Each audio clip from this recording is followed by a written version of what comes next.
এ তো আমাদের ভাগ্যের লিখন ছিল। এ ধরনের সমস্যা বলি আমাদের অপরিচিত নয়। আমরা এই বিপদেও খোদা তাআলার কাছে সাহায্য চাইব।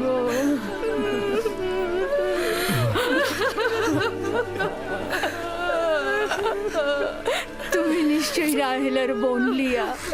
তোমাকে কি বলে সান্ত্বনা জানাবো, আমার সেই ভাষাটাও জানা নাই।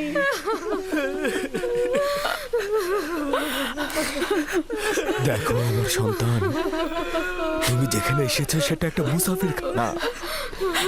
এখানে কেউ আসে আবার কেউ চলে যায়। খোশামদের পুত্র, তোমার আগমন মোবারক হোক। ওর আগমন মোবারকময় নয়, মোবারকময় নয়। তাকে বেনুনি ডাকবে। দুর্ভাগ্যময় সন্তান, ও আমার বোনের মৃত্যুর কারণ। চুপ করো লিয়া, চুপ করো। জন্ম মৃত্যু সব খোদার হাতে।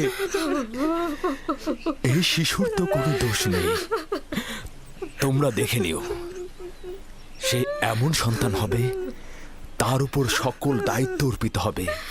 সে পিতার সকল কাজ দেখে রাখবে। বাবু সোনা, তোমার নাম কি? আমার নাম ইউসুফ। ওরে আমার লক্ষ্মী সোনা, আমার কাছে এসো। তুমি রাহেলের স্মৃতি, তুমি আমার কাছে এসো।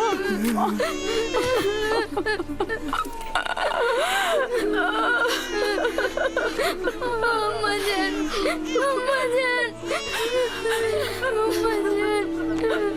আমাজান।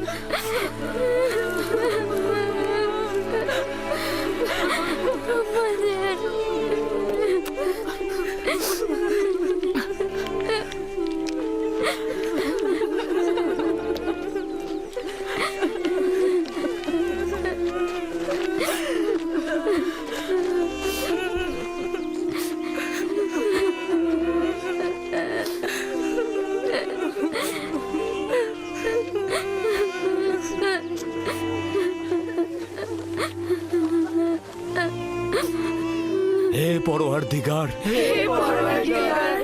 নিঃসঙ্গ রাহেলের আত্মার প্রতি রহমত বর্ষণ করো।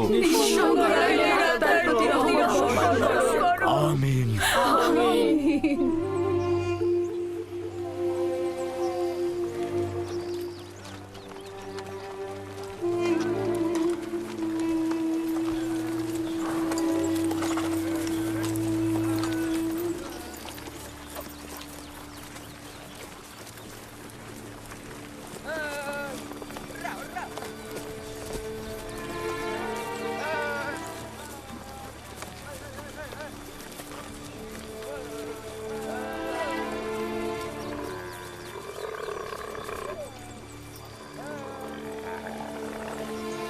ফুপুজান, আমার আব্বাজান বলেন খোদা তাআলা যাকে সবচেয়ে বেশি ভালোবাসেন তাকে তিনি তার কাছে নিয়ে যান।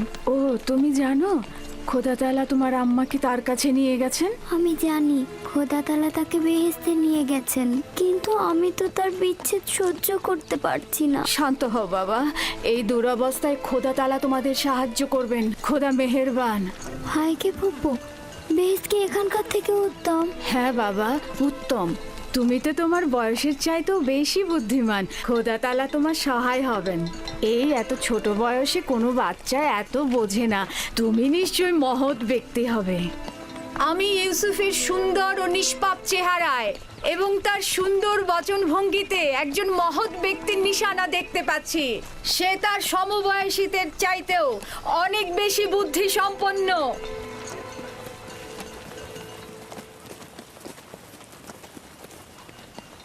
চুপ করো বোন, চুপ করো। ইউসুফ তার অন্যান্য ভাইদের মতোই, কোনো পার্থক্য নেই। ইউসুফের চেহারা এবং বুদ্ধিমত্তা দেখে আমি মুগ্ধ। আমি ইউসুফকে আমার কাছে রেখে লালন পালন করতে চাই। আমি তার মায়ের অভাব পূরণ করব। তোমার কাছে অনুমতি চাইছি। আমি আমার বোনের কাছে শপথ করেছি যে তাকে তার মায়ের অভাব বুঝতে দেব না। তাকে আমার সন্তানদের মতোই লালন পালন করব। কিন্তু তুমি তোমার এত সন্তানদের মধ্যে তা কি পারবে? তার কোনো সম্ভাবনা নেই। আমি তাকে এক মুহূর্তের জন্য চোখের আড়াল করতে পারবো না।